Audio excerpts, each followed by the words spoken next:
Dans un monde où la technologie façonne le pouvoir mondial, les États-Unis ont fait un bond en avant majeur. Le B-1 lancé 2025, un bombardier révolutionnaire, vient d'être révélé, promettant de transformer l'aviation militaire. Et alors que les tensions mondiales augmentent, l'arrivée de cette puissance signale un nouveau chapitre dans la domination militaire de l'Amérique. Mais qu'est-ce qui rend cet avion véritablement inégalé? Rejoignez-nous alors que nous dévoilons ce qui fait du B-1. Lancé 2025 des États-Unis, une véritable force avec laquelle il faut compter. Les origines du programme B-1A remontent au début des années 1960, une époque charnière pour l'aviation militaire américaine. C'était peu après un appel de réveil glaçant pour les services de renseignement américains, l'abattage infâme du Lockheed U-2 Dragon Lady. Cet avion de reconnaissance haute altitude a été abattu par l'Union soviétique, exposant les vulnérabilités des opérations aériennes des États-Unis. Cet incident a secoué la communauté du renseignement américaine jusqu'à son cœur et a forcé une révision majeure des politiques, procédures et protocoles de sécurité. En réponse, les planificateurs militaires ont imaginé un nouveau bombardier ambitieux. L'idée était de combiner la capacité de charge utile et la portée immense du légendaire Boeing B-52 Stratofortress avec la vitesse fulgurante de Mach 2, semblable au profil aérodynamique du Convair B-58 Hustler. L'espoir était qu'un tel bombardier surpasserait tout ce que l'Union soviétique pourrait lui opposer, rendant leur défense essentiellement impuissante. Mais ce rêve a heurté une réalité dure. Le missile SA-2 Guideline, connu des soviétiques sous le nom de S-75 Dvina. Un système de missiles surface-air révolutionnaire qui s'est avéré dévastateurement efficace. C'est ce même missile qui a abattu le U-2, brisant toute illusion d'invincibilité dans les opérations à haute altitude. Les États-Unis ont rapidement réalisé que l'ère du bombardement rapide et à haute altitude en toute sécurité était révolue. Dans un virage radical, les stratèges militaires ont décidé de changer complètement la donne. Plutôt que de voler au-dessus des défenses ennemies, les bombardiers descendraient bas, suivant le terrain pour échapper à la détection radar. Cette approche, connue sous le nom de pénétration à basse altitude, tirait parti du masquage du terrain. Une tactique astucieuse où les pilotes utilisaient des caractéristiques naturelles telles que des collines, des vallées et même des montagnes pour se cacher des radars. En volant bas, les bombardiers pouvaient perturber la ligne de visée entre les systèmes de radar ennemis et l'avion, jouant essentiellement à un jeu à enjeu élevé de cache-cache. Le terrain agissait comme un bouclier, rendant presque impossible pour les opérateurs radars de maintenir un verrouillage sur le bombardier. Il est intéressant de noter que ce changement vers des vols à basse altitude a commencé avant même l'incident du U-2, montrant à quel point les tactiques évoluaient rapidement face à de nouvelles menaces. À ces premiers jours de la technologie radar, un défi majeur était de savoir comment les systèmes peinaient souvent à détecter les avions ennemis, surtout ceux volant à basse altitude. Ce problème était aggravé par les réflexions aléatoires provenant du sol et des objets environnants, créant une interférence significative. Ces limitations réduisaient considérablement l'efficacité des systèmes de défense aérienne lorsqu'ils étaient confrontés à des avions volant à basse altitude. Prenons le B-52 Stratofortress, par exemple. Ce bombardier emblématique a été conçu à l'origine pour des missions en haute altitude, volant bien au-dessus de la portée de la plupart des défenses ennemies. Cependant, sa remarquable adaptabilité en a fait une véritable bête de somme à basse altitude au fil du temps. Sa capacité de carburant massive lui permettait de voler sur de longues distances, même à des altitudes plus basses, tandis que son grand fuselage offrait suffisamment de place pour des équipements de brouillage radar avancés et des systèmes de tromperie. Ces améliorations l'ont aidé à contrer les radars ennemis et à rester pertinent malgré son design vieillissant. Cela dit, le B-52 n'a jamais été véritablement idéal pour les missions à basse altitude. Sa taille et son design le rendaient moins maniable par rapport aux avions spécialement conçus pour voler bas. Reconnaissant cette limitation, l'US Air Force a cherché une solution plus spécialisée. Un bombardier de pénétration stratégique capable d'éviter les radars ennemis en suivant le terrain. La première étude complète d'un tel avion, appelé le bombardier subsonique à basse altitude, a été achevée en 1961. Cela a conduit à la conceptualisation d'un design révolutionnaire. Contrairement à l'apparence robuste et militariste des bombardiers traditionnels, ce nouveau design ressemblait davantage à un avion de ligne commerciale, avec des ailes aérodynamiques et inclinées, une queue en forme de T distincte et d'énormes moteurs turbofans à fort taux de dilution pour une meilleure efficacité énergétique et une plus grande portée. L'histoire de l'Advanced Manned Strategic Aircraft a commencé avec un projet précurseur connu sous le nom d'URSA Extended Range Strike Aircraft. Cette initiative ambitieuse introduisait une caractéristique de conception révolutionnaire, une aile à géométrie variable, permettant à l'appareil d'adapter la position de ses ailes en vol pour optimiser ses performances à différentes vitesses. Ce concept novateur a rapidement attiré l'attention de l'industrie aéronautique, marquant une étape importante dans l'évolution des avions militaires. Le projet URSA visait des objectifs audacieux. L'appareil devait transporter une charge utile de 10 000 livres et parcourir plus de 10 000 miles. Sur cette distance, près de 2 900 miles devaient être effectués à basse altitude, une exigence particulièrement complexe en raison des contraintes liées à la consommation de carburant et à la structure de l'appareil. Dès 1963, toutes ces idées ambitieuses ont convergé vers ce qui allait devenir l'Advanced Manned Precision Strike System, ou AMPS. Ce programme a déclenché d'intenses efforts de recherche et développement, avec des géants de l'industrie tels que Boeing, General Dynamics et North American Aviation se lançant dans la compétition. Un an plus tard, l'US Air Force a révisé ses exigences, donnant au concept un nouveau nom et des ambitions élargies, l'Advanced Manned Strategic Aircraft, AMSA. Contrairement à son prédécesseur, l'AMSA mettait l'accent sur des capacités de vol à grande vitesse et à haute altitude, cherchant à rivaliser avec des appareils comme le bombardier F-111 Aardvark, capable de voler à Mach 2 et déjà en service. Ce changement était motivé par la nécessité de disposer d'un bombardier efficace pour des missions conventionnelles et nucléaires, capables de déjouer les défenses aériennes soviétiques émergentes.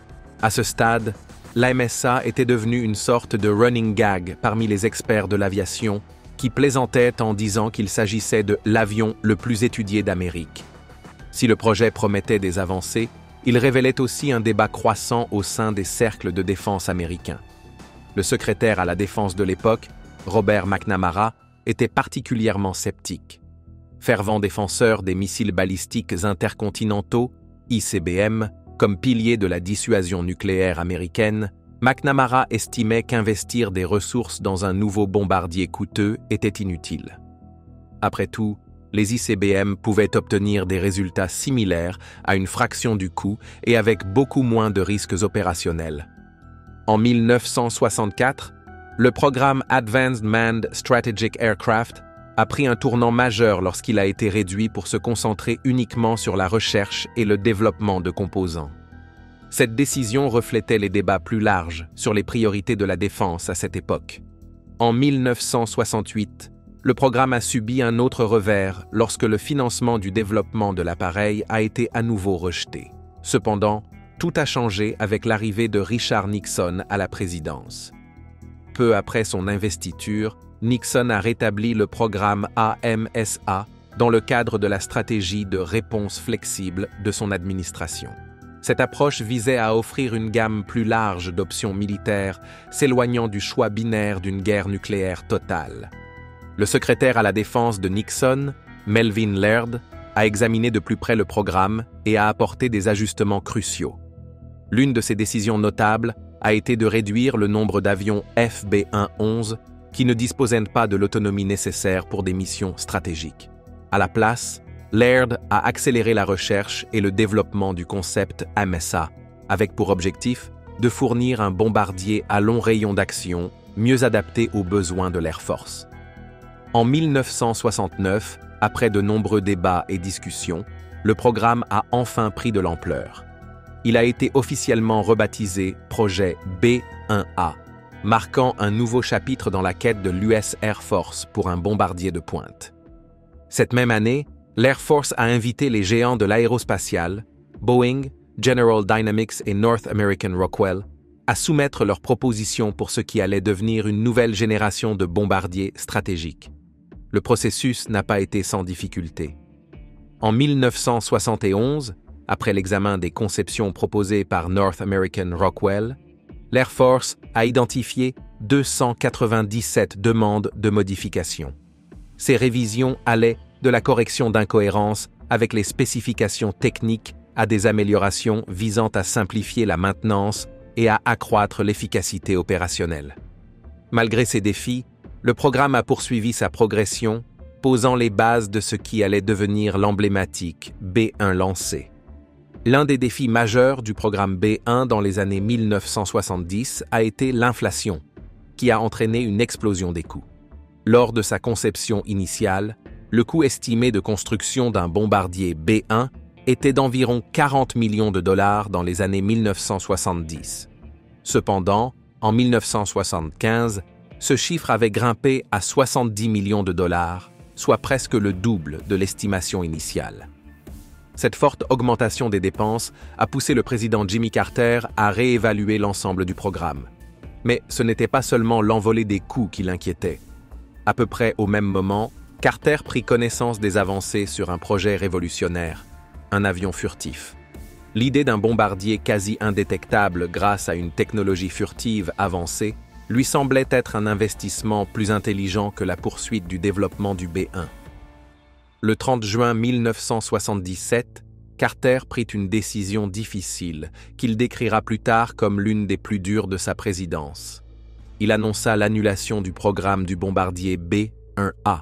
Plutôt que d'investir davantage dans le B-1, son administration choisit de renforcer la dissuasion nucléaire des États-Unis en misant sur les missiles balistiques intercontinentaux, ICBM, et les missiles balistiques lancés depuis des sous-marins, SLBM, jugés plus rentables et stratégiquement plus pertinents à l'époque.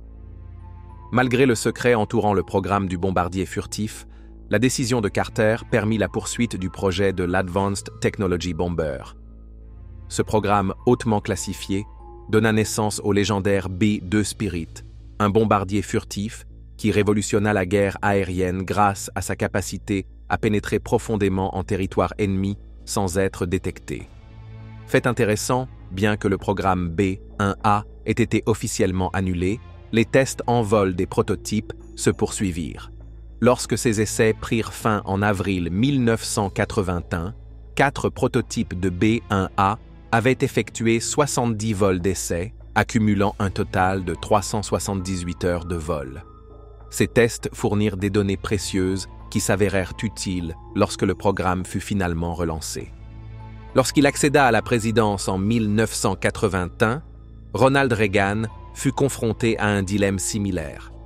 Devait-il relancer le programme B-1 pour moderniser rapidement la flotte de bombardiers américains ou attendre l'aboutissement du projet ATB pour obtenir un bombardier furtif plus avancé?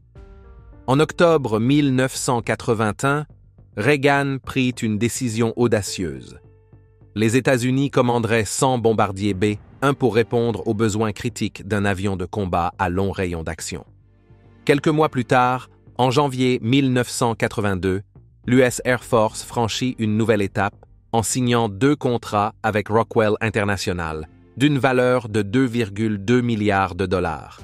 Ces accords lancèrent officiellement le développement et la production de cette flotte de bombardiers de pointe. Mais il ne s'agissait pas simplement d'une reprise du modèle B-1A. C'était l'aube d'un avion repensé, le B-1B lancé. Les ingénieurs apportèrent des modifications majeures pour améliorer ses performances et sa survivabilité. Par exemple, les prises d'air à géométrie variable de la version initiale, complexes et lourdes, furent remplacées par des entrées d'air fixes plus simples. Ce changement permit non seulement de simplifier l'appareil, mais aussi de réduire sa signature radar, le rendant plus difficile à détecter par les systèmes ennemis. Bien que cela ait entraîné une légère réduction de la vitesse maximale, Le compromis en valait la peine. La nouvelle conception privilégiait des vitesses subsoniques élevées à basse altitude, une capacité essentielle pour éviter la détection et les tirs ennemis lors des missions.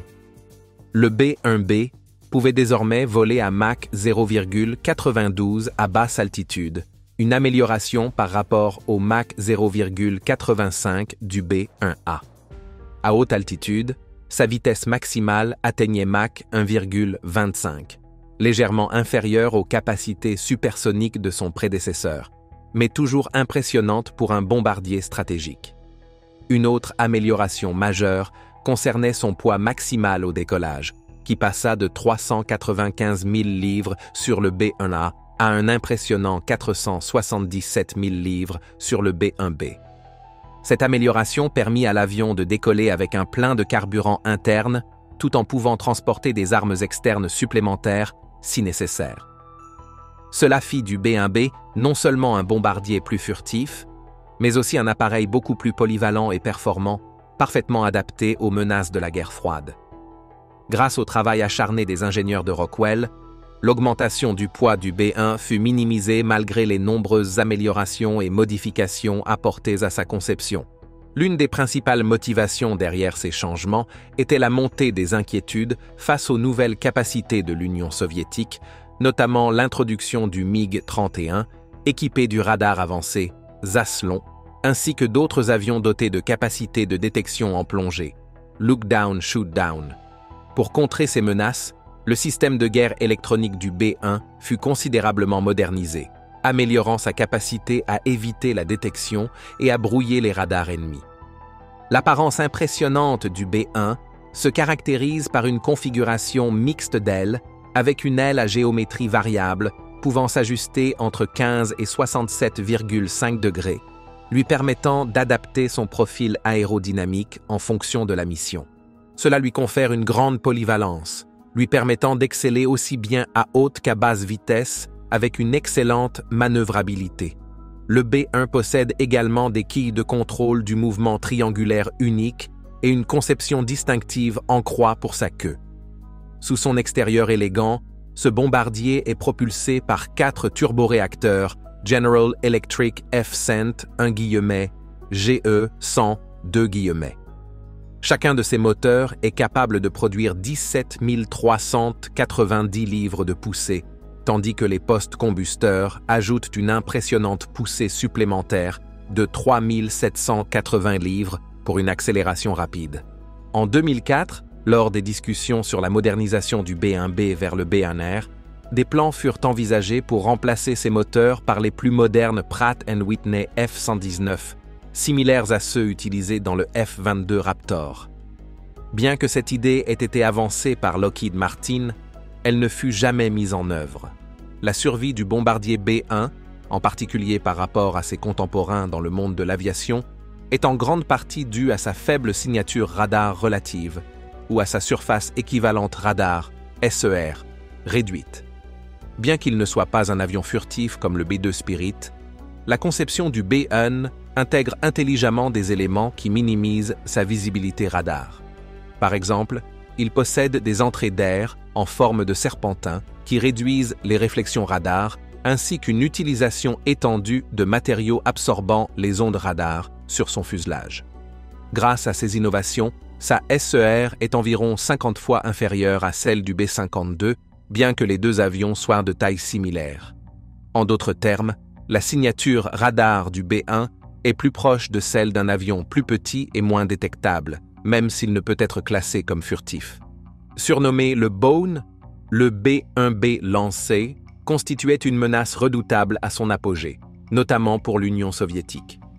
Avec une portée impressionnante de plus de 3400 miles sans ravitaillement, il pouvait prolonger indéfiniment sa mission grâce à ses capacités de ravitaillement en vol. Sa capacité d'emport était tout aussi impressionnante, jusqu'à 125 000 livres de bombes, y compris des ogives nucléaires.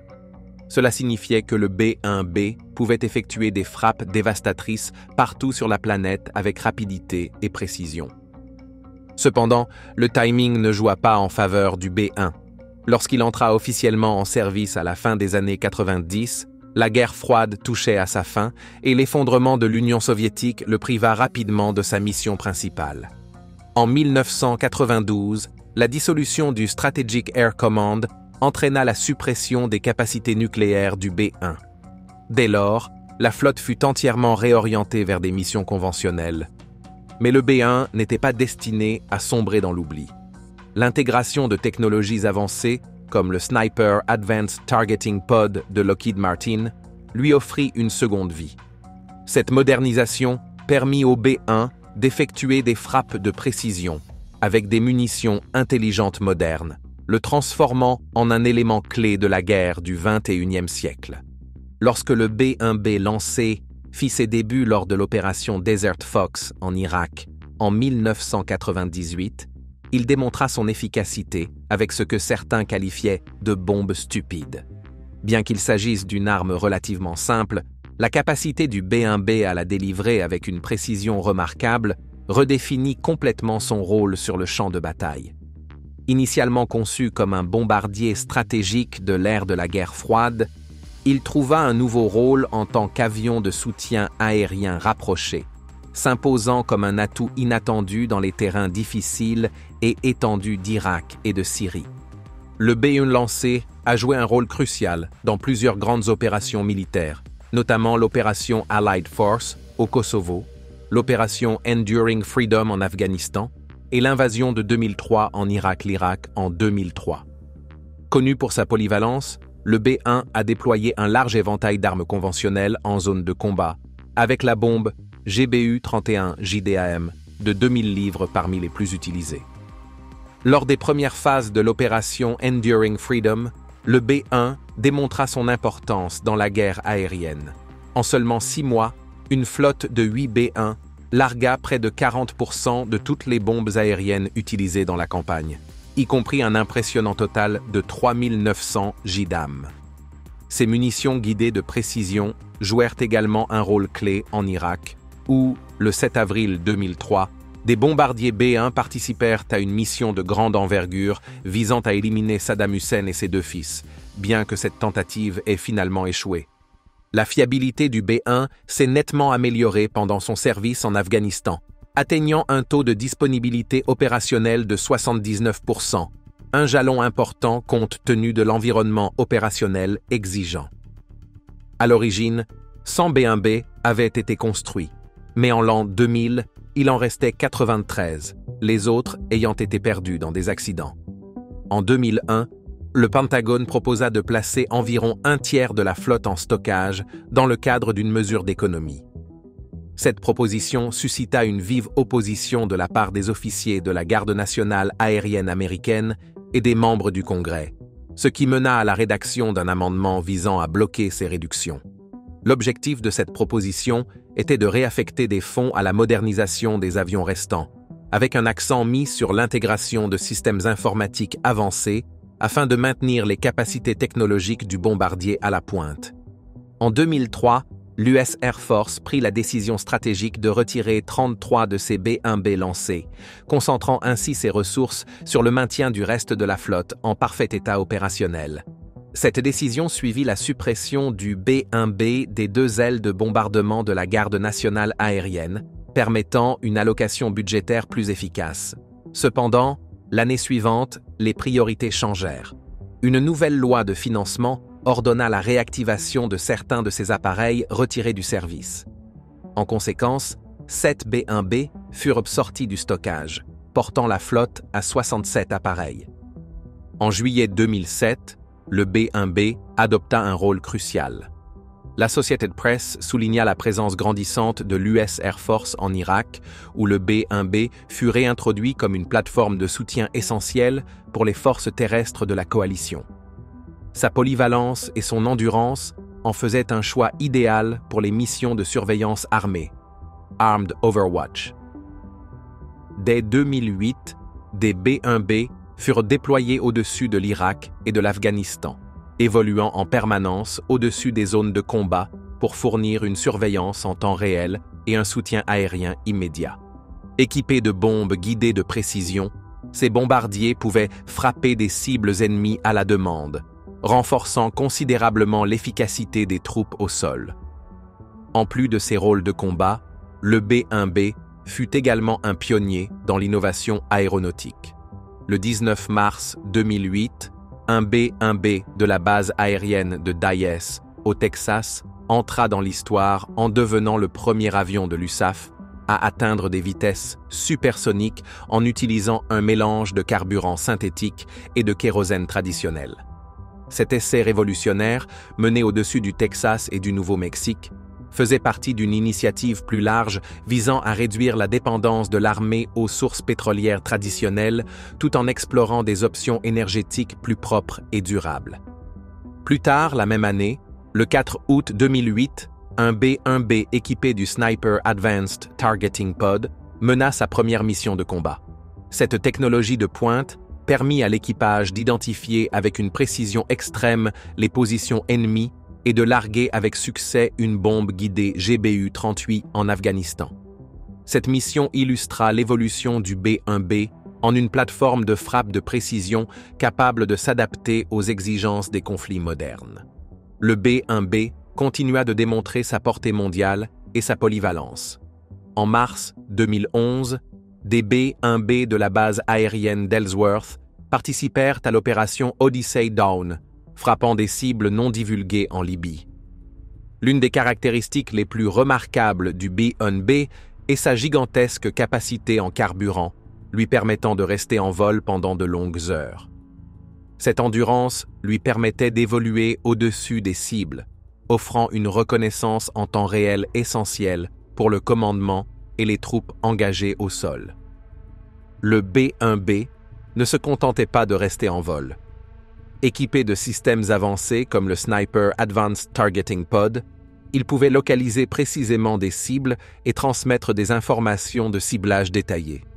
Qu'il soit guidé par les données fournies par les troupes au sol ou par ses propres systèmes embarqués, il pouvait larguer des milliers de livres d'explosifs avec une précision chirurgicale, anéantissant les positions ennemies et soutenant les forces alliées dans les combats les plus difficiles. Fait intéressant, la capacité du B-1B à transporter des armes en externe faisait partie de sa conception d'origine pendant la guerre froide. Toutefois, en raison du traité de réduction des armements stratégiques, START, cette capacité fut mise de côté dans le cadre des efforts internationaux de désarmement. Ces dernières années, cette fonctionnalité a été réactivée, permettant à l'avion de transporter jusqu'à 12 armes externes puissantes.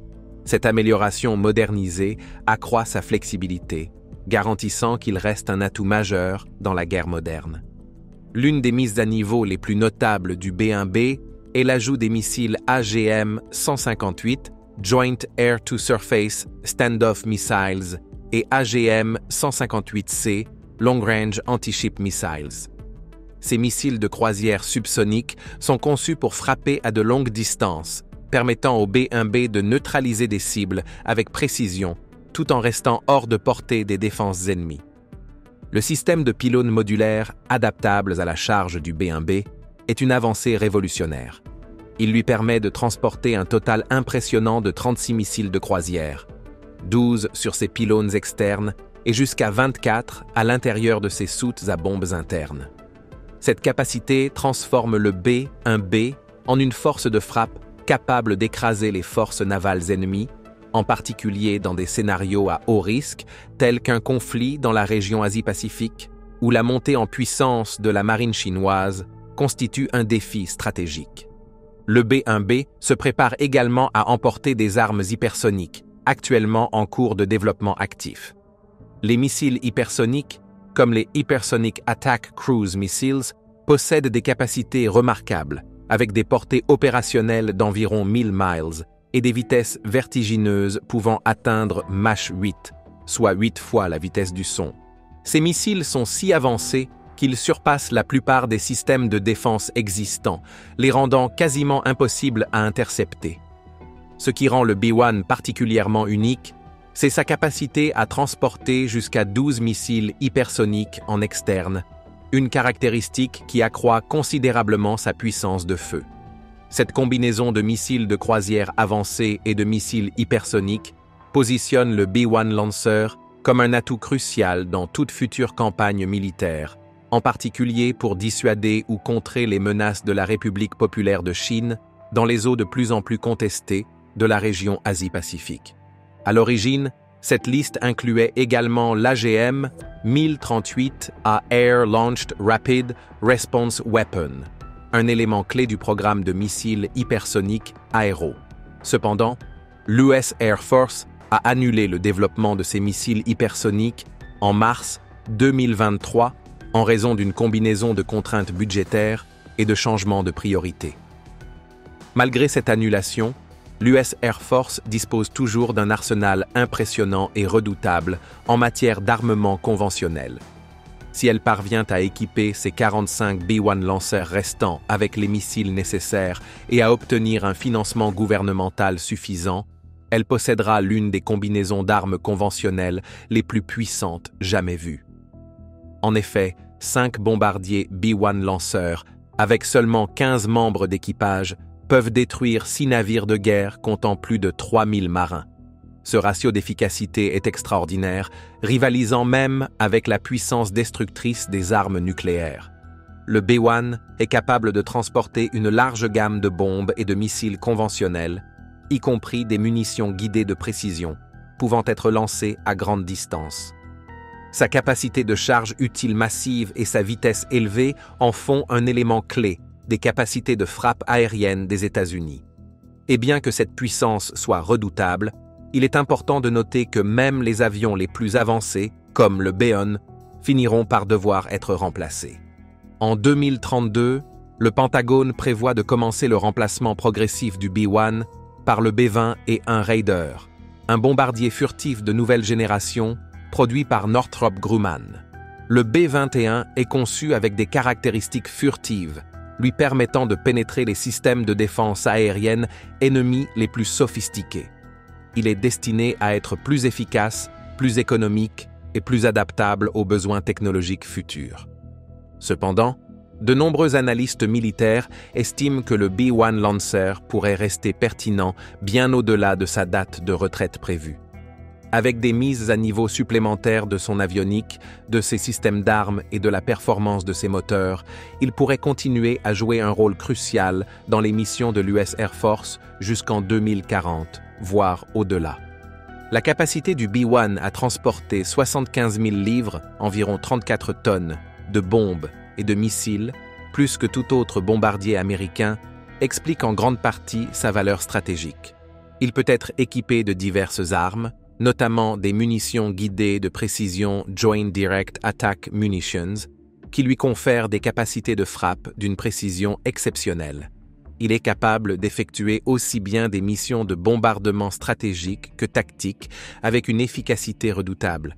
De plus, malgré son âge, le B-1 a été continuellement modernisé pour maintenir sa pertinence sur le champ de bataille moderne, avec des améliorations en matière de radar, de guerre électronique et bien plus encore. Merci d'avoir regardé un nouvel épisode sur notre chaîne. Pendant que vous êtes encore ici, cliquez sur la vidéo affichée à l'écran pour découvrir d'autres contenus aussi fascinants que celui-ci.